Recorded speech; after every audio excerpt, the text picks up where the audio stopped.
Hi, ഇന്നേ എൻ്റെ അടുത്ത് 2 പേര് വന്നിട്ടുണ്ട് കേട്ടോ.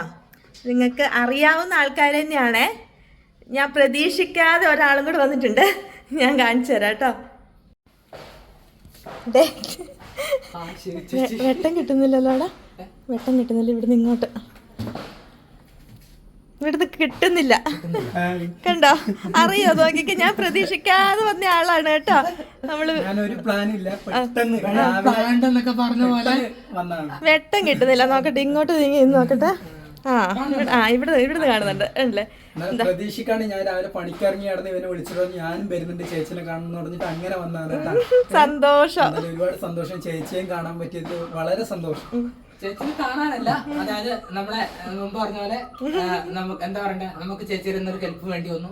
അതിനുവേണ്ടി എന്നെ കൊണ്ട് പറ്റുന്നതാണെങ്കിൽ ചെയ്യാൻ പറ്റുമെങ്കിൽ നമുക്ക് ചെയ്യാം. എനിക്കും എന്താ പറയണ്ടേ, ചേച്ചിക്ക് എന്താ പറയണ്ടേ, എപ്പോഴും പ്രാർത്ഥന, നമ്മുടെ പ്രാർത്ഥന ഉണ്ട്. കാര്യം ഇത്ര നന്ദി പറഞ്ഞാലും മതിയാവില്ല. നന്ദിയൊന്നും വേണ്ട, എന്നെ കൊണ്ട് പറ്റുന്ന ഒരു ഹെൽപ്പ്, നിങ്ങൾക്ക് സഹായം ഇനിയും ഉണ്ടാവും. ഇപ്പോഴും നമുക്ക് ഞാൻ ഒത്തിരി പേർക്ക് മെസ്സേജിലൊക്കെ പറയുന്നുണ്ട്, ചേച്ചി മോണിറ്റൈസിനെ സംബന്ധിച്ച് കാര്യങ്ങളൊക്കെ ചോദിക്കുമ്പോ എനിക്ക് ചെയ്തു കൊടുക്കാൻ പറ്റാത്തതിനാ വിഷമം. എന്നറിയാം, ഒരുപാട് മെസ്സേജ് ജാടയല്ല കേട്ടോ. ചേച്ചി ബിസിനസ് ചെയ്യുന്നുണ്ട്, പുറത്ത് പോകുന്നുണ്ട്. നമ്മൾ വിളിച്ചാൽ ചിലപ്പോൾ കിട്ടാതെ വരും. പക്ഷെ മെസ്സേജ് ഇട്ടാൽ എന്ത് മെസ്സേജ് സംശയങ്ങൾ ചോദിച്ചാൽ ചേച്ചി കറക്റ്റ് ആയിട്ട് പറഞ്ഞു തരുന്നുണ്ട്. അപ്പം ഞാനിപ്പോ കപ്പളങ്ങ കാണിക്കാൻ വന്നതാണ്. വീട്ടില് 3 കപ്പളങ്ങ പടം നിൽക്കുന്നില്ല. അപ്പൊ ഞാൻ രാത്രിക്ക് തന്നെ കുത്തിയിട്ടിട്ട് അതാണ് ഞാൻ എനിക്ക് ഇവിടെ ഏറ്റവും ഇഷ്ടമുള്ള ഒരു സംഭവമാണ്. ശശിനൊക്കെ ഏറ്റവും ഇഷ്ടമുള്ള സംഭവമാണ് പപ്പായ.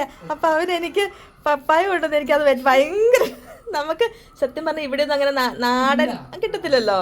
അപ്പൊ വീട്ടിൽ നിന്നൊക്കെ ഉണ്ടോ എടുത്തു വെക്കണം, അല്ലെങ്കിൽ ഇങ്ങനെ കിളികൾ തിന്നാൻ നമ്മൾ പറയരുത് കേട്ടോ. അവർക്ക് ഭക്ഷണം കഴിക്കണ്ടേ? അതെ, കിളികൾ തിന്നു പോകും. നമ്മളതൊന്നും പറയാൻ പാടില്ല. അതെ, അവർക്കൊക്കെ ഒരു ഭക്ഷണം ആവുന്നുണ്ടല്ലോ. അതെ, ഒരു വിഷമൊന്നും ഇല്ലാണ്ട് നാട്ടും പുറത്തുണ്ട്. ഞാൻ നേരത്തെ ബ്ലോഗിൽ പറഞ്ഞായിരുന്നു, ഇഷ്ടംപോലുണ്ട് വീടിനകത്ത് നിപ്പുണ്ട്. പച്ച വേണം, പച്ചയും കൊടുത്തരാം കറി വെക്കാനായിട്ട്. എനിക്ക് കറി ഇവിടെ എന്ത് ഇഷ്ടം കപ്പളങ്ങ. ഇവിടെ നമ്മുടെ അച്ചുകൂട്ടനൊക്കെ കപ്പളങ്ങ കറി വെച്ചാല് അത് മാത്രം വീഴ്ചയെ പറ്റിയാണെന്ന് അറിയത്തില്ല. ചേച്ചൊരു കാര്യം ചെയ്യണം, കഴുകിയൊക്കെ നല്ല പഴമായിരിക്കും, മധുരം ഉണ്ടാവും. കണ്ടോ? അപ്പൊ എനിക്ക് 2 പേരും കൂടെ കൊണ്ട് തന്നാട്ടോ കപ്പളങ്ങ. ഒരുപാട് സന്തോഷം.